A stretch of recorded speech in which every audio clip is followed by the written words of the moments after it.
Aujourd'hui, on s'intéresse à comment on gère nos dépenses au quotidien et on se demande qu'est-ce qui arrive avec Facebook qui a monté beaucoup en bourse. Bonjour tout le monde, bienvenue à la 75e web émission de Médici. Aujourd'hui, je suis accompagné de Tania Strebel, qui est gestionnaire de portefeuille adjoint chez Médici. Bonjour Tania. Bonjour Pierre-Olivier. Donc, vous l'avez entendu, mon nom c'est Pierre-Olivier Langevin, je suis gestionnaire de portefeuille également chez Médici. Tania, notre première question cette semaine concerne j'allais dire le coût de vie, l'épargne chez les gens. On s'est rendu compte dans les 2 dernières années qu'avec l'inflation, la hausse des taux d'intérêt, les gens ont de la difficulté à épargner et quand nos clients te rencontrent, ils posent beaucoup de questions là-dessus. Alors, parle-nous c'est quoi le coût de vie, ce qu'on appelle le coût de vie, puis pourquoi c'est une donnée importante en planification? Donc, le coût de vie, c'est simple, c'est vraiment de savoir combien on dépense dans une année donnée. Donc, ça peut être important dans 2 contextes. Souvent, on va recommander aux clients d'évaluer leur coût de vie, premièrement, pour savoir c'est quoi leur poste de dépense. Okay. Donc, dans la dernière année, avec l'inflation, souvent, les gens ont plus de difficultés à arriver à la fin du mois. Donc, est-ce que c'est parce qu'on dépense beaucoup en épicerie? Est-ce qu'on sort beaucoup? Fait que c'est vraiment de savoir, finalement, c'est quoi notre histoire financière au quotidien. Okay. Puis l'autre raison, c'est pour évaluer combien on aurait besoin à long terme pour maintenir son coût de vie actuel. Donc, par exemple, pour une planification à la retraite. OK. Et donc, il y a, de ce que je comprends, 2 manières de s'y prendre pour déterminer ce fameux coût de vie-là. Parle-nous de ces 2 manières-là, parce que je pense qu'il y en a une qui est plus compliquée que l'autre. Hein? Oui, mais en fait, il y a 2 méthodes. Il y a la méthode du budget, puis la méthode avec les revenus, puis on va choisir la méthode selon l'objectif. Donc, quelqu'un qui veut savoir combien il va dépenser, c'est bien de faire un budget. Donc, par budget, j'entends vraiment de s'asseoir, de tout détailler ce qu'on dépense avec les postes de dépenses. On ramasse les factures, là. C'est ça. Ouais. Est-ce qu'on dépense en assurance? Toute l'histoire de ce qu'on fait. Puis, c'est sûr que c'est un processus beaucoup plus manuel qui prend du temps. Donc, il faut que la personne s'investisse un petit peu. Mais l'avantage, c'est que en faisant cet investissement de temps-là, c'est que la personne prend conscience finalement de où va son argent, puis ça lui permet de prendre des meilleures décisions si jamais il a à faire des plus gros achats ou il veut épargner plus. Mais là, c'est facile d'identifier où on peut couper aussi dans le budget. OK. Mais là, notre client, il arrive chez nous, il n'a pas fait ce long exercice-là, mais pour X raisons, veut s'acheter une maison, veut savoir s'il y en a assez pour sa retraite, il a besoin de savoir son coût de vie. Quelle est la méthode plus rapide qu'on peut utiliser à ce moment-là? À ce moment-là, c'est là qu'on irait vers la méthode du revenu. Donc, ce que ça implique finalement, la méthode du revenu, c'est facile à faire avec la période des impôts qui s'en vient. Okay. C'est vraiment juste de regarder son revenu net, de soustraire l'épargne, puis de remettre finalement les retours d'impôts qu'on reçoit, les crédits d'impôts. Okay. Puis avec ça, finalement, c'est que ça ne ment pas, c'est l'avantage. Si on n'a plus l'argent dans notre compte de banque ou dans nos comptes de placement, c'est qu'on l'a dépensé quelque part. Sans savoir nécessairement où. Donc, on n'a pas le détail, on ne peut pas corriger nos habitudes de vie si on dépense trop dans quelque chose, mais au moins on sait combien on épargne, combien ça nous a coûté. Très bien. J'imagine que peu importe qu'on utilise une ou l'autre méthode, des fois, il y a une grosse différence. Médici dit « Ah, ben votre coût de vie, c'est ça », puis le client va nous dire ça. Quelles sont les principales sources de différence? Qu'est-ce qui fait qu'un coût de vie pourrait être plus élevé que ce que la personne croit? La plus grosse chose à faire attention, c'est vraiment ce qu'on qualifie comme étant des dépenses exceptionnelles. Donc, quelqu'un, par exemple, qui achète un auto une année, va pas considérer nécessairement que ce coût-là va être récurrent d'une année à l'autre. Par contre, c'est des choses qui reviennent sur le plus long terme. Donc, même si on ne dépense pas des sommes significatives à chaque année, l'achat d'un véhicule, on va le faire, disons, aux 7-10 ans. Donc, ça fait quand même partie du coût de vie. C'est important de le prévoir. Puis, l'idéal, c'est vraiment de l'inclure dans le coût de vie pour éviter d'être surpris d'une mauvaise façon, finalement.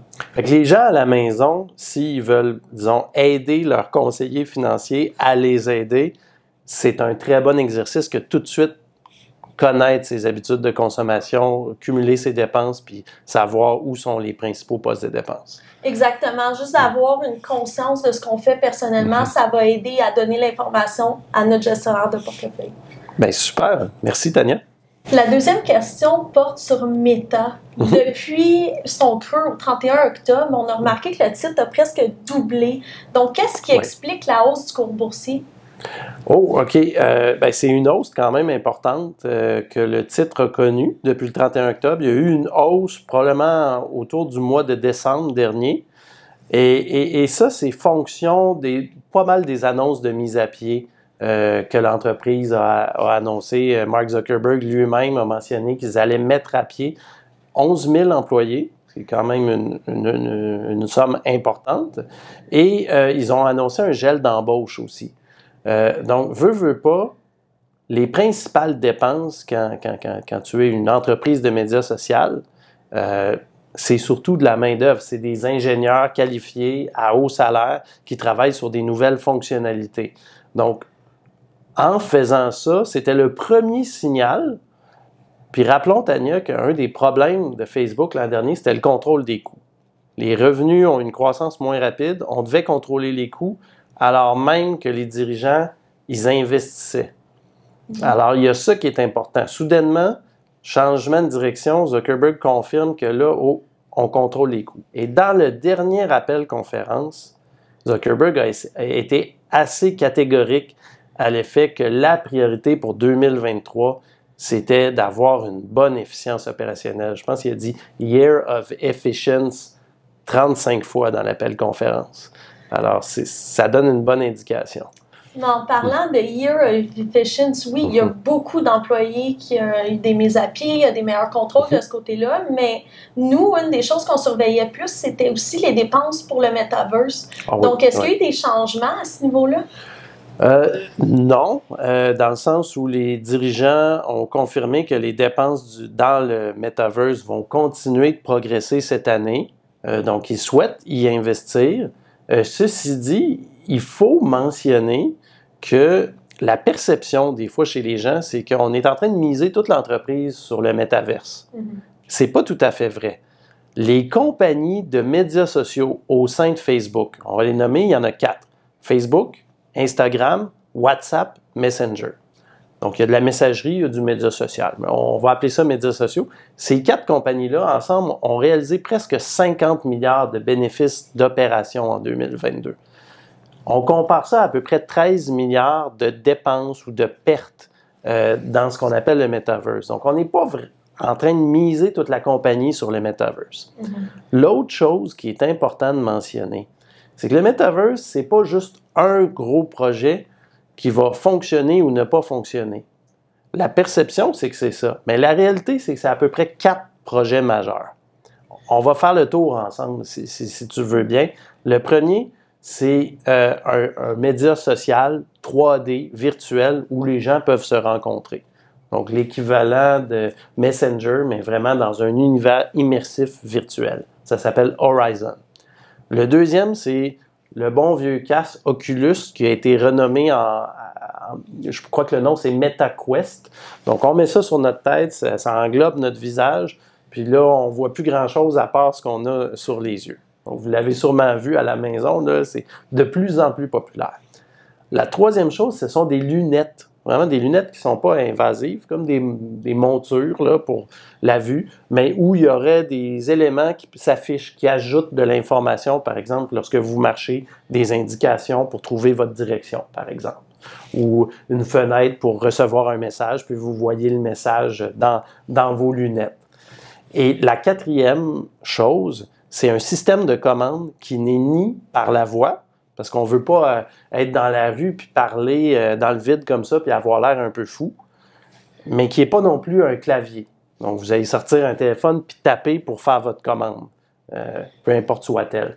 Alors, Facebook travaille sur quelque chose, je ne sais pas si la pensée, l'appareil va lire dans nos pensées et savoir qu'est-ce qu'on veut.